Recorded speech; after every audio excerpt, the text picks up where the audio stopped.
నమస్తే. నేను మీ Teja. Middle east కంట్రీస్‌లో ఏదైతే యుద్ధం జరుగుతుందో ఇరాన్‌కి, ఇజ్రాయెల్‌కి అలాగే యూఎస్‌కి. ఆ యుద్ధం కాస్త భారత్ వంటింట్లో ఉన్న గ్యాస్ వరకు కూడా వచ్చింది. అంటే వంటింట్లో వరకు కూడా వచ్చేసింది దాని ఎఫెక్ట్. సిలిండర్స్ లేవు, అయిపోయినాయి. ఇంకొక 25 రోజుల వరకే ఉన్నాయి. దాని తర్వాత సిలిండర్స్ చాలా దొరకడం కష్టమే అని చాలామంది చెప్తా ఉన్నారు. కొంతమంది యుద్ధం గురించి మాట్లాడుతున్న విశ్లేషకులు. అలాగే తాజాగా హైదరాబాద్, బెంగుళూరు, ముంబై 20% వరకు కూడా హోటల్స్ అన్ని మూసేశారు. కొన్ని రోజుల వరకు కూడా. యుద్ధం ఆగేంత వరకు కూడా అవి క్లోజ్‌లోనే ఉంటాయని మరికొంతమంది చెప్తున్నారు. అలాగే రీసెంట్‌గా హైదరాబాద్‌లో కొన్ని హాస్టల్స్ ఈ గ్యాస్ కొరత వల్ల హాస్టల్స్‌ని కూడా క్లోజ్ చేసే పరిస్థితి అంటూ కూడా చెప్తున్నారు. అలాగే సామాన్యులు ఈ హైదరాబాద్‌లో కావచ్చు, ఇతర వేరే ప్రదేశాల్లో ఉండేవారు కావచ్చు, ఎవరైతే సామాన్యులు ఉంటారో ఈ గ్యాస్ కొరత వల్ల వారు ఖచ్చితంగా ఇబ్బంది పడే అవకాశం కూడా ఉంటుందని మరికొంతమంది చెప్తున్నారు. అయితే ఇప్పుడు అయితే నేను చెప్పానో వాటన్నిటికీ కేంద్ర ప్రభుత్వం చెక్ పెట్టింది. యెస్. మనకి ఎల్‌పీజీ గ్యాస్ ఎటువంటి ఇబ్బంది లేదు. యుద్ధం మహా అయితే ఇంకో 2 నెలల పాటు జరగొచ్చు. ఆ 2 నెలలకి పాటు సరిపడగా మన దగ్గర చుమురు ఉంది, ఎల్‌పీజీ ఉంది. మీకు ఏ ఇబ్బంది కలిగించము. గృహిణులకి ఏ ఇబ్బంది కలిగించము. గ్యాస్ మీ వద్దకు వస్తుంది. మీ ఇంటికి వస్తుంది.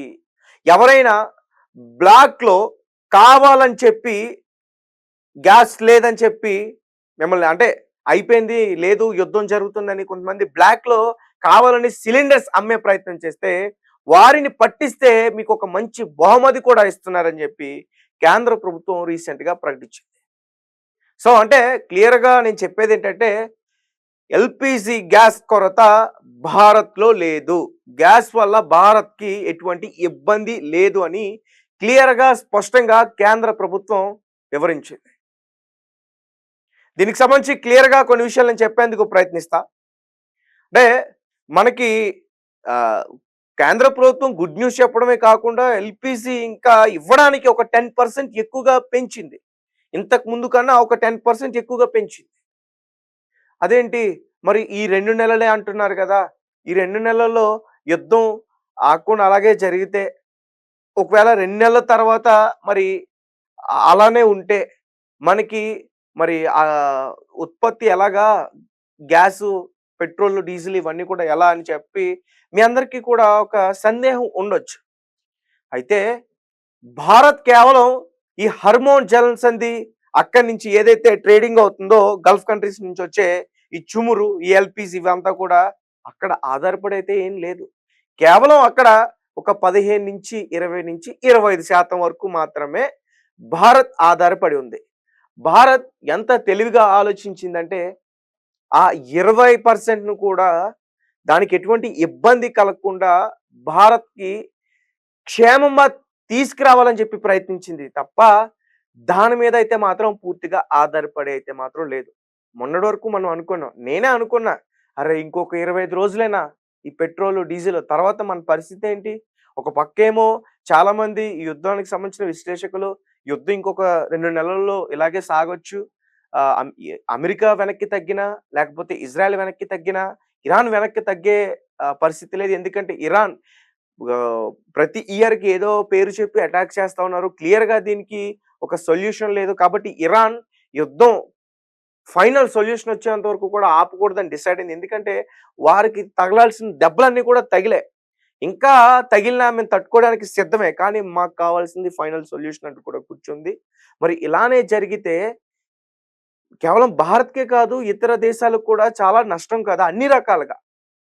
అని చెప్పేసి చాలామంది అనుకున్నాం. మీరు అనుకున్నారు. నేను అనుకున్నా. నేను కూడా అలానే చెప్పా. కానీ రీసెంట్‌గా మన కేంద్ర ప్రభుత్వం చాలా చాలా కొన్ని విషయాలన్నిటిని కూడా బయటపెట్టింది. భారత్ ఈ చమురు కావచ్చు, ఈ గ్యాస్ కావచ్చు కేవలం హార్మోన్ జలసంధి నుంచి వచ్చే ఆ మార్గంలో అయితే మాత్రం ఆధారపడలేదు. గల్ఫ్ కంట్రీస్ మీద అయితే మాత్రం ఆధారపడలేదు. అక్కడి నుంచి రాకపోతే ఏముంది? అమెరికా నుంచి తెచ్చుకుంటాం. నార్వే నుంచి తెచ్చుకుంటాం. రష్యా నుంచి తెచ్చుకుంటాం. కాకపోతే అవి ప్రయాణం చేసి భారత్‌కి రావడానికి ఒక నెల, 2 నెలలు పట్టొచ్చు. సో ఆ నెల 2 నెలల వరకు కూడా మన దగ్గర పూర్తిగా ఉంది. ఇంకా అధికంగా ఉంది ఎల్‌పీజీ గ్యాస్. కాబట్టి ఎవ్వరికీ ఎటువంటి ఇబ్బంది లేదు భారత్‌లో అంటూ కూడా క్లియర్‌గా కేంద్ర ప్రభుత్వం ఒక వివరణ అయితే రీసెంట్‌గా ఇచ్చింది. ఇది నిజంగా ఒక గుడ్ న్యూస్ అనుకోవచ్చు. ఎందుకంటే నిన్న చాలామంది చెప్పారు. హైదరాబాద్‌లో గ్యాస్ కొరత వల్ల కొన్ని హోటల్‌లు బంద్ అయిపోయినాయి. హాస్టల్‌లు బంద్ అయిపోయినాయి. ముంబై, బెంగుళూరు అంటూ కూడా చాలామంది చెప్పారు. రైట్. దీనికి సంబంధించి క్లియర్ ఇన్ఫర్మేషన్ ఒకసారి నేను మీకు చెప్పేందుకు ప్రయత్నిస్తా. సిలిండర్ల కొరతతో హోటళ్లు మూతబడుతున్నాయన్న వార్తలపై కేంద్రం తక్షణమే స్పందించింది. ఐఓసి, హెచ్పిసిఎల్, బిపిసిఎల్ సంస్థలకు చెందిన ముగ్గురు కీలక అధికారులతో ఒక ప్రత్యేక కమిటీని ఏర్పాటు చేసింది. ఈ కమిటీ నేరుగా రెస్టారెంట్ అసోసియేషన్ లో మాట్లాడి ఎక్కడికక్కడ గ్యాస్ అవసరం ఉందో గుర్తించి యుద్ధ ప్రతిపాదికన సరఫరా చేయనుంది. అంతేకాకుండా బ్లాక్ మార్కెటింగ్ చెక్ పెట్టేందుకు సిలిండర్ బుకింగ్ గడువును 21 రోజుల నుండి 25 రోజులకు పెంచినటువంటి కీలక నిర్ణయాలు తీసుకుంది. అలాగే హర్మోజ్ జలసంధి కాకపోతే ఏముంది, అమెరికా నుంచి తీసుకొద్దాం, నార్వే నుంచి తీసుకొస్తా ఉంటుంది భారత్. భారత్ తన చమురు దిగుమతుల కోసం గతంలో కేవలం ఒక మార్గం పైన ఆధారపడేం లేదు. మన ముడి చమురులో 70% ఇప్పుడు యుద్ధ ప్రభావితం లేని సురక్షిత మార్గాల ద్వారానే వస్తుంది. ఒకవేళ అరబ్ దేశాల నుంచి ఇబ్బంది ఎదురైనా నార్వే, అమెరికా వంటి దేశాల నుండి ఎల్ఎన్జి గ్యాస్ తెప్పించుకునేందుకు ప్రభుత్వం సిద్ధమైంది. ఆ దేశాల నుంచి సరుకు రావడానికి 2 నెలలు సమయం ఉన్నప్పటికీ అప్పటి వరకు సరిపడా నిల్వలు మన వద్ద ఉన్నాయని, సరఫరా ఎక్కడా కూడా బ్రేక్ పడదని ప్రభుత్వం ధీమా వ్యక్తం చేస్తుంది.